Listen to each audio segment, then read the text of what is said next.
He straightened up from the hood of the car, wiping grease from his fingers onto the leg of his jeans as the late afternoon sun carved warm streaks of gold across his face, and for a heartbeat he wondered if the universe was playing games with him, cruel ones, because in that glint and in that silence and in the subtle tremor of her breath he realized she was looking at him with the same stunned stillness he felt inside, the kind that only comes when years collapse in an instant and old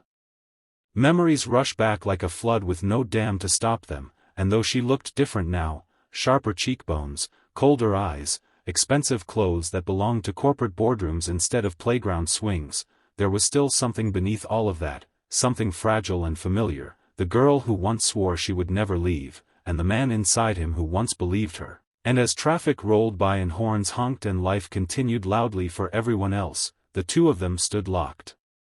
in a quiet that felt stolen, like time had bent just for them, and she finally blinked, tearing herself away from that invisible pull long enough to thank him for the help, her voice professional and steady but not steady enough to hide the quake of recognition, and he wanted to say something, anything, to confirm what they both already knew, but pride and old wounds stitched his mouth shut, the kind of wounds that never fully healed when love left without a goodbye, and while she reached for her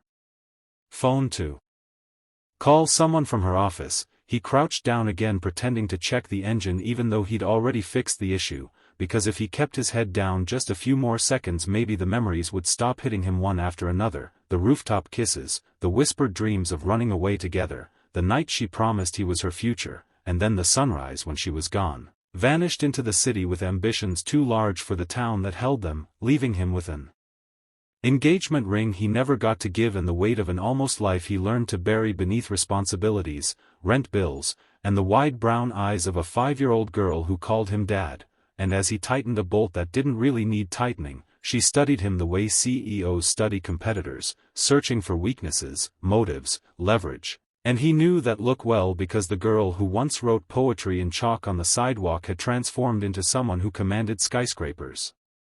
Someone who didn't ask permission. She gave orders, she conquered meetings, she negotiated futures, but the way her hand trembled slightly when she tucked her hair behind her ear told a different story, the human one, the one she probably had no time for in conference rooms, and he finally closed the hood, dusting his hands together as she asked how much she owed him, a question that stabbed deeper than it should have because once upon a time she had owed him nothing and everything all at once. And he shook his head, telling her it was fine, no charge, because he wasn't the kind of man who could take money for decency even if he was broke enough to need it, and something flickered across her expression, something that wasn't quite gratitude and wasn't quite guilt either, just complicated, layered history wrapped in a moment that neither of them were ready to unpack. And then the back door of his old truck swung open and his daughter Clara hopped out, her pigtails crooked and her backpack half unzipped, asking if the lady was stuck and if Daddy had saved her car, and the CEO turned sharply toward the little girl, startled for reasons she hid poorly, perhaps because she had never pictured him as a father or perhaps because there was something about the child, her eyes, her smile, the fierce certainty in her tiny voice, that shook loose a softness the CEO had long ago buried. And Clara tugged on her father's hand demanding ice cream as reward for being patient and not touching any tools.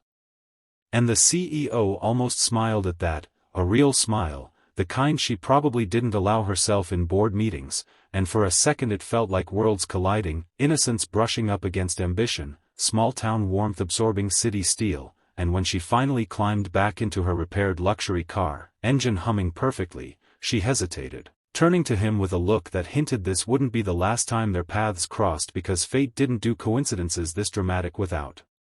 planning a sequel. And as she drove away, Clara asked who the shiny car lady was and why she kept staring at Daddy like she remembered him from a dream, and he simply ruffled her hair, muttering that sometimes life brings back things you thought were gone forever, and as they drove home to their small rented place on Maple Street, with the cracked driveway and the neighbors who always borrowed sugar, he couldn't shake the feeling that the universe had just reopened a chapter he wasn't ready to reread, let alone rewrite, because while he lived in a world of playdates, laundry, and paycheck-to-paycheck survival, she lived in the sky, penthouse views, executive power, private jets, and yet something told him this wasn't over, that destiny had simply been waiting for the right intersection to bring past and present crashing together again with enough force to change both their futures, and as the sun dipped low and streetlights flickered awake, he carried Clara into the house as she slept softly against his shoulder, unaware that the woman who once broke his heart was already calling someone from her car, instructing them to pull old records, old files, old names, because curiosity was a dangerous fuel for a CEO, and first love was an even more unpredictable variable, one she intended to solve no matter how many years it had taken. And so chapter 1 of their reunited story closed with unanswered questions hanging like stars in the night. What happened to them, why she vanished, what she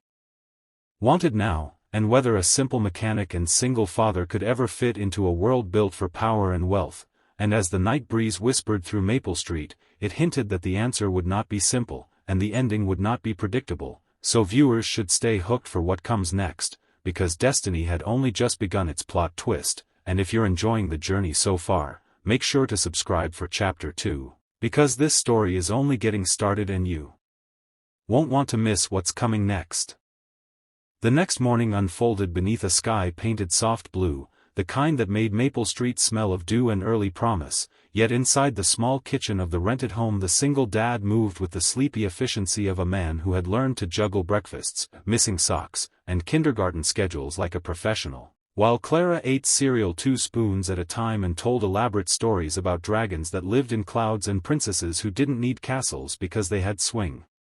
sets, and though he smiled and nodded, part of his mind remained locked on the image of the CEO in the broken-down car, the same girl who once declared love like it was a destiny tattooed on their souls, and now appeared years later wearing power like armor, and he wondered what she had thought when she saw Clara, when she recognized the life he built without her. If she wondered why she hadn't been there for any of it or if she had simply filed it away like a forgotten spreadsheet column.